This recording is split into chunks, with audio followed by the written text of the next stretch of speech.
Looking at the beautiful woman sleeping on the sofa, I was very satisfied with her performance last night. Suddenly, a large group of FBI agents burst through the door. Out of fear, I raised both hands, and then they pinned me to the ground and handcuffed me.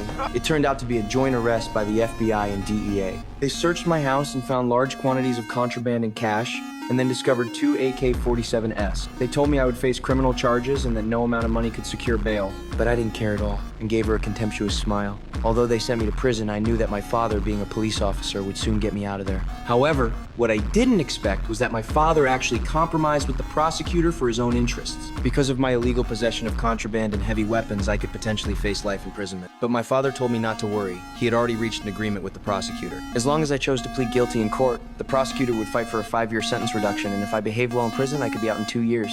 This sudden, devastating news was unacceptable to me, but to reduce my sentence, I still followed my father's advice. However, an accident occurred on the day of the trial. Although I chose to plead guilty, the judge believed that my possession of heavy weapons was actually to protect my contraband. Therefore, according to the minimum sentencing standards, the judge sentenced me to 10 years in prison. Only then did I realize that both my father and I had been deceived by this prosecutor. I simply could not accept this outcome. 10 years in prison? 10 years? How was that possible? I angrily cursed at the prosecutor, but the matter was now settled, and no matter how much I struggled, it was useless. 7 months later, a prison guard suddenly took me to the medical office, where sat the very prosecutor who had sent me to prison, along with a beautiful woman. The woman identified herself as a special agent from the FBI. She had discovered that I had been living quite comfortably during my 7 months in prison, not only getting along well with various prison gangs, but even developing my own side business there. But I paid no attention to her praise, knowing they were looking for me. It turned out they valued my social skills and wanted me to transfer to another prison to make contact with an inmate and extract from him the location where bodies were hidden. The prosecutor also told me they suspected this person was a serial killer who had murdered 14 young girls,